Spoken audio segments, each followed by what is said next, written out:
So, hello guys, welcome to our session, and we are discussing about simplification of block diagrams using rules.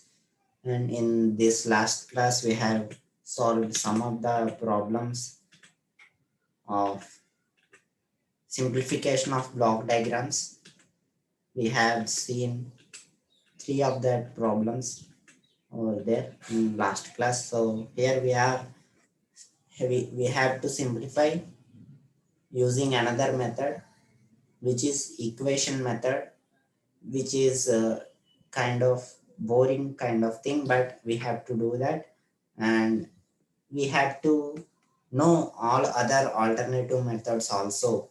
So see, this figure can be solved based on this normal methods also, but if we know this equation based on equations, we can, if we can solve, that would be an added advantage, like in these questions.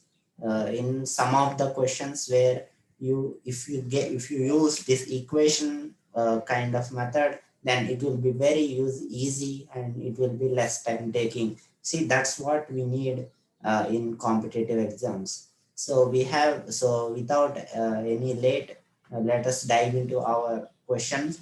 So here we have a block diagram uh, of gain G1 and G3 and G2 and H1. We have a feedback and we have a parallel kind of thing, but we don't see any series blocks or any parallel blocks or any feedback loop.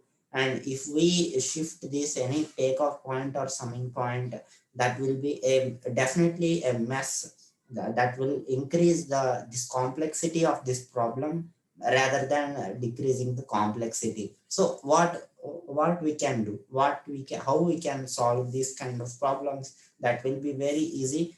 Remember, this equation method is quite easy and quite uh, confusing at the same time. So if we follow along how we are doing that, that will be a little bit easy. And this is easy, this will be an added advantage if you apply this to smaller things. So like here we have only four blocks, and the input is reaching fastly to the output section, and there are not many much of these blocks. So if we are in such a situation, then it will be very useful. So let us dive into the session. We have input R over here and output C over here. So this is not nothing but analysis of signals, how the signals are going into this block diagram, and but just by analyzing and writing some equations, we can simplify the overall transfer function, which is the output ratio of output to input. So let us dive into our question.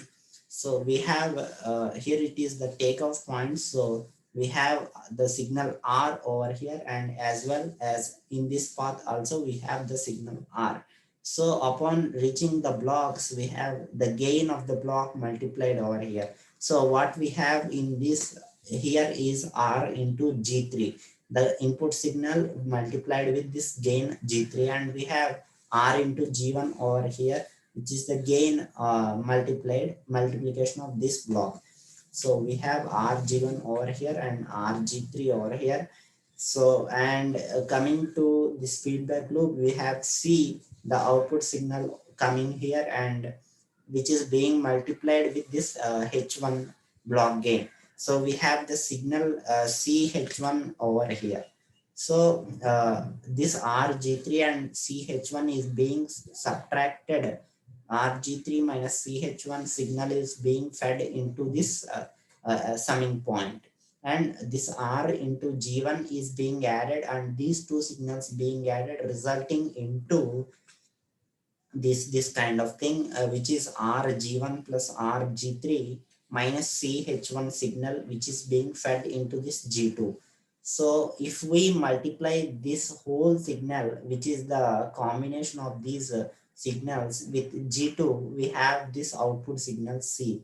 So if we equate these this signal and do some equation manipulations, we have the C by R ratio. So this is a kind of straightforward thing. We have this signal over here multiplied by G2 is nothing but equal to C, because the signal over here is C. So if we separate this based on our R and C, we have R multiplied by G1 plus G3 into G2 minus G2 into C into H1. If we place this R, all the elements which are containing R in this side and all the elements which are containing C to that side, we have R into G2 into G1 plus G3 over here and 1 plus G2 into H1 over here. So if we take this ratio, the effective transfer function C by R, we have G2 into G1 plus G3 by 1 plus G2 H1, which is the overall effective transfer function of this system. This is kind of easy if we do for smaller blocks and for smaller number of blocks systems. So let us dive into next question.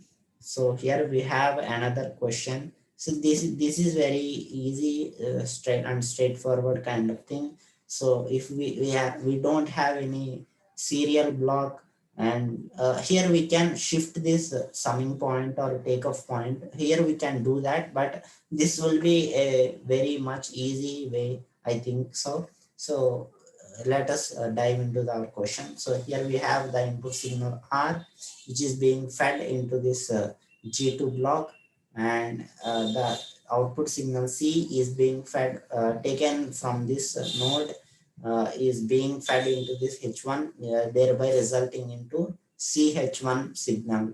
So this R signal and CH1 is subtracted over here, resulting into R minus CH1.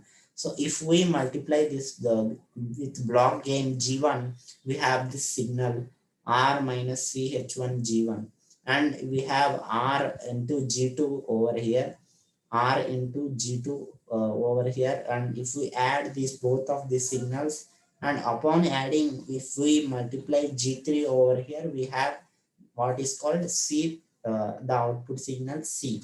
So equating that, we have RG1 minus CH1 G1 plus RG2 whole multiplied with G3, which is the signal over here multiplied with G3 is nothing but C. So upon writing that and segregating these R terms over here and C terms on that right hand side of the equation, we have the C by R ratio like this.